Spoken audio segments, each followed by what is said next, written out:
3 players to thrive and 3 players to dive. Under Julen Lopetegui. Over on the main channel, myself and Gio will be discussing the 3 players that we think are going to do exceptionally well, improve, if you like, under the stewardship of Lopetegui, under a new team. However, it's not going to be a bed of roses for everybody. He's going to arrive at West Ham, he's going to have a look at the squad, and he's going to think, I don't fancy you, you're out of here.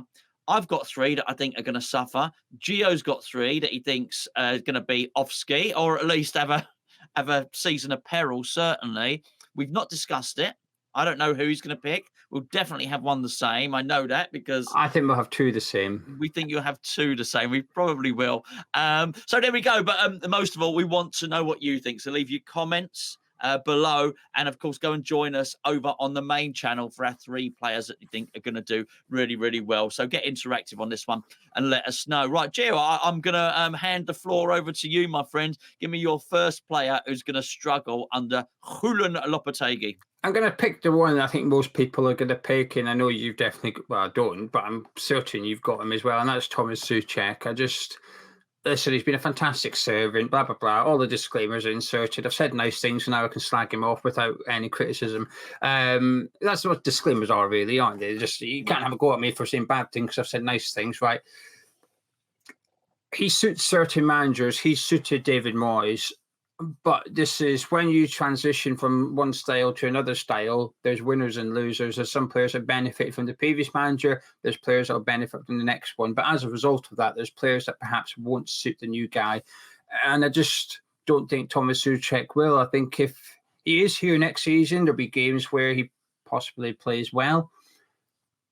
But I think there might be games he struggles a little bit, and it's for the obvious reason. If I was to say to most West Ham fans, what is Tomas Soucek's weakness? The common answer would be in possession. In terms of the ball at his feet, he's not the best at that in midfield. Slows the game down a little bit. His passes aren't great. Sometimes goes missing to some extent. When you look at the game statistically, he's the least involved centre midfielder, usually out of both teams. I'm not sure that that's going to wash with the new gaffer. I think he likes to have the ball. He likes to keep the ball. Your centre midfielders are going to be absolutely pivotal to that, especially when you've got your fullbacks going forward. And I think he would do the defensive side of the game really well. But the focus is going to be on what we can do with it rather than without it. Whereas with Moyes, I think the focus was on what we do without the ball, and he reaped the rewards. It's flipping round next season. I think he's possibly someone that's going to be exposed a little bit. And it's not to say he's a rubbish player or anything like that. I'm just not sure he suits the new manager, that's all. No, look, I don't think that's a controversial suggestion. Do you think he'll get sold? Do you think someone will come and buy him? It all depends, really, because I think, first of all, how does he get on in the summer at the Euros? If he has a strong Euros, that would obviously benefit West Ham. And I think there would be interest in him if we publicly declared he's up for sale. I think that you would find clubs were happy to take him. And listen, I don't want to be too harsh on him here, but there were certain clubs lower down in the Premier League looking for a centre midfielder. I think they could do a hell of a lot worse than Tomas Soucek, or a Championship club looking to get promoted or whatever. I think he's too good for the Championship, by the way. But some of those clubs might be able to afford the 10, 15 million pound on him, whereas some of the clubs abroad may not be able to afford him, because we would get a decent fee for him. I think that's why the club may be tempted to cash in, because he still retains a lot of market value there. He's not going to be cheap, but like I said, 15, 20 million maybe we'd get for him, somewhere in that. I'd be surprised if it was less than 10 or over 20. I'd be shocked. So I could see why we'd maybe decide to get the money while we can, because he's on decent wages as well. And surely when you look at the squad at the minute, you think, where would you need to upgrade? I'm not sure centre midfield is at the top of the list, but I'd be surprised if it wasn't on the list. Yeah, look, I don't want to sort of just echo what you said. Yeah, clearly he's on my list of 3. I think there are actually people in and around the club, be it Orford, Potts, Flynn Downs, who actually all suit Lopetegui's way of playing far more than Tomas Soucek does. We do have player ratings after every single game over on Patreon, and we often look at Soucek's stats, and they're down in terms of passing. His first touches is poor, and his figures are always boosted by his clearances and his headers and his blocks and stuff like that. Now, I get the impression Lopetegui's going to want his defenders to do that sort of stuff, or he's one defensive midfielder, which would obviously be Edson Alvarez. Listening to what Soucek had to say, it was like a love letter to David Moyes. His sort of farewell. I don't know. Did he post it on social media? I don't know where Soucek said it, but I've read it, and I read it very much reading it as a man that knew that David Moyes has been very, very good for him. And so there sort of seemed to be regret that he was leaving. He probably knows himself that he's not going to overly feature, and he will know he's not everybody's cup of tea, but he's going to be somebody's cup of tea. I can't see him sitting around at West Ham, playing second fiddle and just being on the bench. I think that suits Tomas Soucek, and he's got more to offer than that, because for someone with the right club, he's a goal threat. I'm going to tell you my second pick now, just because I think it might be the same as yours. A broken Kurt Zouma. I cannot see really any way that this works out for Zouma under Lopetegui at all. I've watched him lots of times, like every other West Ham fan, but increasingly more as time has gone on. It's not just that he's become more broken, he's become slower or stuff like that. He's quite ponderous in his passing. His passing is very telegraphed. And I know that probably sounds ridiculous, because what's the centre-back going to do? He's going to pass it to the other centre-back. He's going to pass it to the full-back. Well, yes and no. That's not necessarily what Lopetegui wants to do. He might have to play a little quick, incisive pass into midfield or something like that. He likes a progressive passer as well. It's one of the first things you hear when you go and do your research on Lopetegui. He wants his centre-backs to be very, very comfortable with the ball. And actually the whole process, it's very Steamboat Willie with Zouma. So he's got an oil tanker thing about him. So let's imagine, if you picture it now, imagine he's going to receive the ball from Emerson on the left, and he's going to turn, he's going to pass it to Mavropanos. The whole process of him receiving it, first touch, turn, face Mavropanos, the leg swings back, and then, honestly, it's like a golf swing.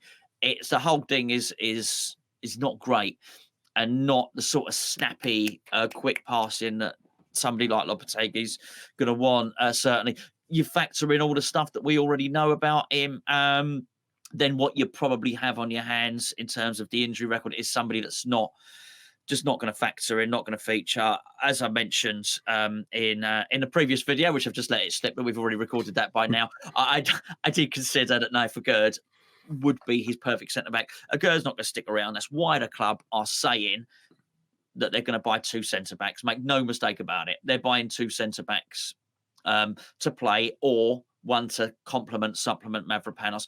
They're not buying two centre-backs so as they can sit on the bench behind Mavropanos and Kurt Zouma. I don't believe that's happening. Before we get Gio's second choice, can I please point in the direction of today's video sponsor, Manscaped? Now, this is look at this, by the way. It's got a torch. This is the Manscaped 5.0. Now, normally at this point, I'd be showing you the beard trimmer. You can't see the beard trimmer today. Do you know why? Because it's upstairs. It's in my bathroom. It never leaves the bathroom. It's the best product known to man. I think it's the best product I've never bought. Probably let that slip there, but they've been very good to us, Manscaped. They give us a freebie to trial. They can't have it back. They cannot have the beard trimmer back. It is so bloody good. You know, when you go to the hairdressers and you say, oh, I want a number 2 or a number 1, I want not that number 2, different number 2. I want a 0.5. It's got like this gradient on it that goes up and down. You want a number 3 for the beard bit? No problem. Number 6 for the moustache. I've given my secret away there. I know you're not going to be doing it, aren't you?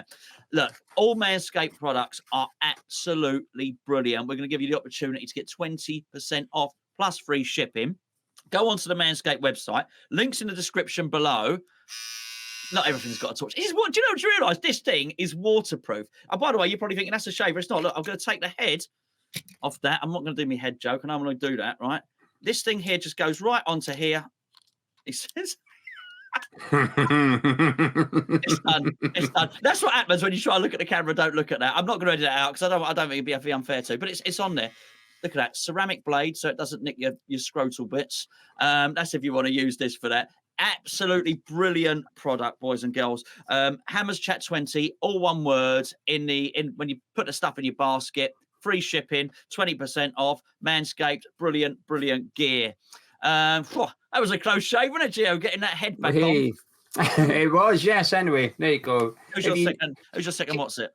Takes care of every hair below the forehead. There you go. It's Kurt Zouma as well, just for similar reasons you've already given. But you were talking about how Kurt Zouma is uncomfortable playing that way. I think he also makes his teammates uncomfortable as well. Yeah. But this is where, you've got to, when we've struggled to keep the ball under David Moyes, there is a few main culprits. But when you watch it, when the centre-backs get it, there's sometimes a lack of offering from Tomas Soucek to come and get the ball. Well, actually, there's a lack of...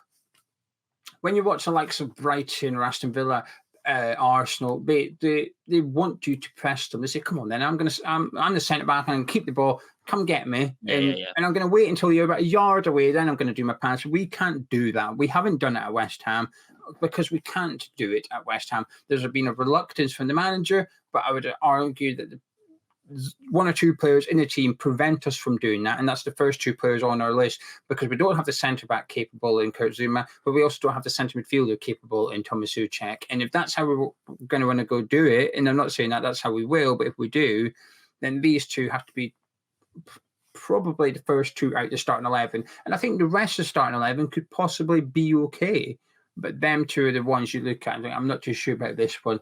And also, I will add, and this is a personal thing rather than a Lopetegui thing, I don't know what he wants in a captain, but he's irked me a lot this season with lack of leadership. And like I said, I don't like to be too critical of a captain because you don't know what goes on in the training ground Monday to Friday, so you can only judge them on a Saturday. But even judging them on a Saturday, I don't like what I see. Lack of leadership. We've had our ass whooped various times this season. Not once has he been in front of that camera after the game to put his hands up, take responsibility. Rice did it, Noble did it, Nolan did it. All the captains prior have done it. They were the first ones in front of that camera protecting the team, and our captain didn't do it once this season, and that really, really annoyed me. So, Zouma.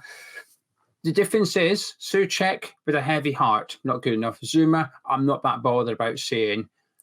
I don't think he's going to do well next season. Okay, I'm not smiling because you think Zuma's, just in case you go, why is Gonzo smiling? He seems happy that Zuma's not going to do it. I'm not. I'm smiling because I know Gio's got a little curveball for us next. I don't know what it is. I don't know what any of them are going to be, but this one, I suspected he was going to certainly choose Soucek. And when he said we'll have two the same, I thought he's choosing Zouma as well. What I don't know is his third one. It's one of two players for me, because I've still, believe it or not, even at this late stage in the video, I'm still undecided about which of my two players are going to get the final berth. Give me your 50-50s, and I'll tell you mine. Just over interest. My 50-50s are Coufal and Antonio. Yeah, it's Coufal. It is Coufal, and if we are going to play slick, and I'm not sure he is, I think. He's had an all right season, truth be told. He's not been terrible, but I don't think he's been fantastic. Right? He's been decent, and we've had very good value for money out of him as a right back. He's been far better than I ever expected when it was a panic buy off of Tomas Soucek's recommendation. That's essentially what it was, and it's turned out very good. Tomas Soucek was a better director of football for West Ham than Mario Huselos was, which was strange. But he's also had games this season where I think he's been poor. I think he's been maybe half the league in terms of the left wingers. I've absolutely roasted him during the games, where I think he's regularly getting beat up by his direct opponent.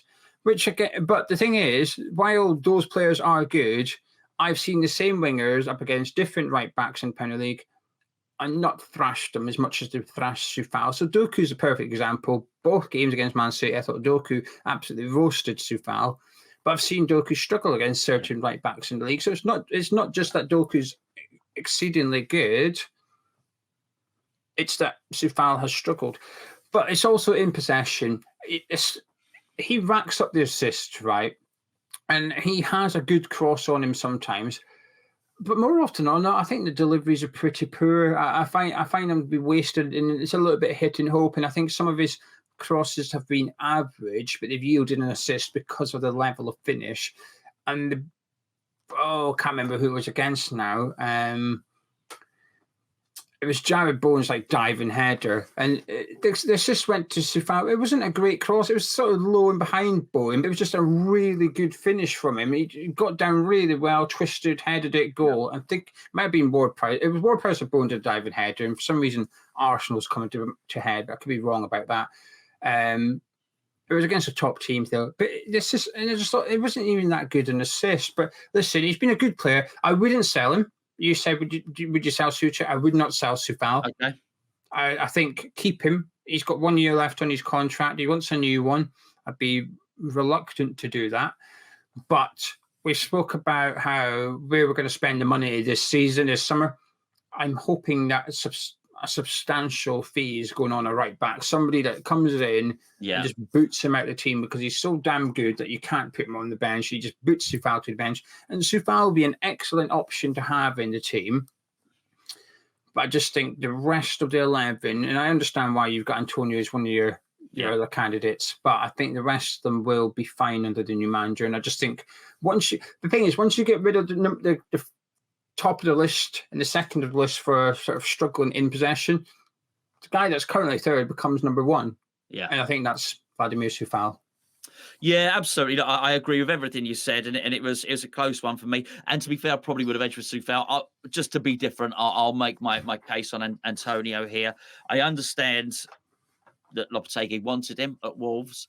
I don't understand why. I understand that.